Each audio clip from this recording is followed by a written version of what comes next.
The global shipping program that eBay has in place is going away, going away, going away. And this alarms me because I love the global shipping program. For Melody and I, when we turned that on, we just made more money.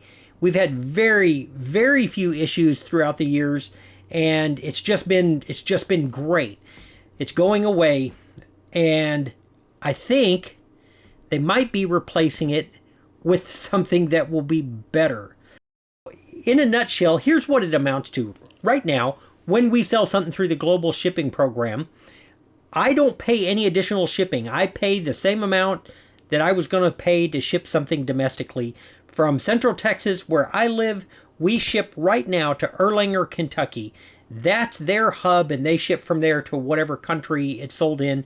They handle all the duties and fees and pays and everything like that on their end. But for the most part, they've kept everything that the global shipping program did well. It's really, truly hassle-free for me. We pay right now a 1.65% additional fee to be a part of that when something sells and it's going to a different country. So let's talk about what some of the differences are going to be. One, the hub is moving. It's going to move from Erlanger, Kentucky to Chicago, or just outside of Chicago. And in the future, for those of you on the West Coast and the East Coast, they are planning on adding hubs in those locations as well, which will make it much more affordable for you. The 1.65% that they charge right now for the global shipping program sales is going away. And not only that, but they have negotiated better rates for these international companies by not prepaying the duties. Because, you know, when they're prepaying them, they're basically overcharging the customer, and because they're having to guess a little bit, and then the customer has to pay what eBay pays. When they pay him on the user end out there, whatever country they arrive in, they're paying what the actual duties are. So the cost for the customers could actually be going down too. What I think I like better than anything is that how they're going to handle returns. A couple of additional questions. So we've seen some questions in here on returns and just how that works. So Scott Kelly has a question of, so a buyer gets an item in Germany and states that it isn't described. How exactly would that be handled? Entirely by eBay. Yes, entirely by eBay.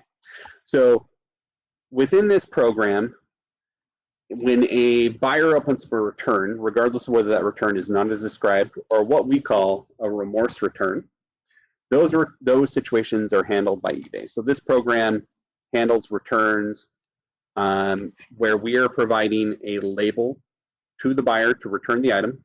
That item comes back to eBay.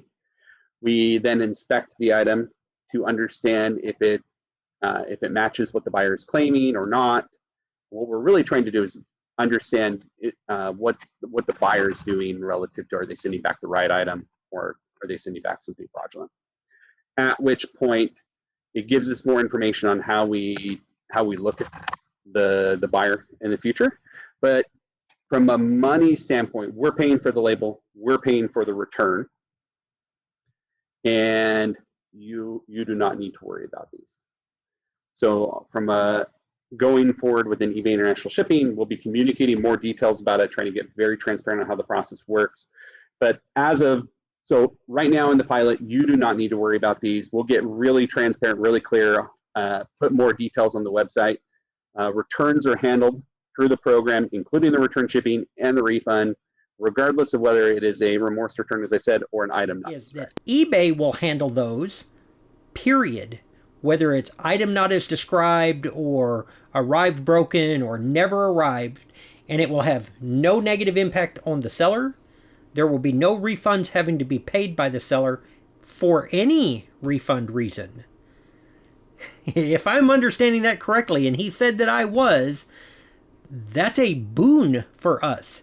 As sellers, it removes all of the risk for us selling overseas. There are several other things that it does. And so I'm going to move to the screen right now and show you this form that they have and show you what was covered. And so I'm going to turn this way, but you'll be looking at the screen, and I won't remove my face from your screen. I'll let you see that too.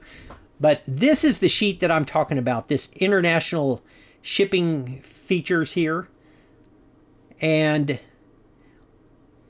on this scale, you can see on the first column here are the features.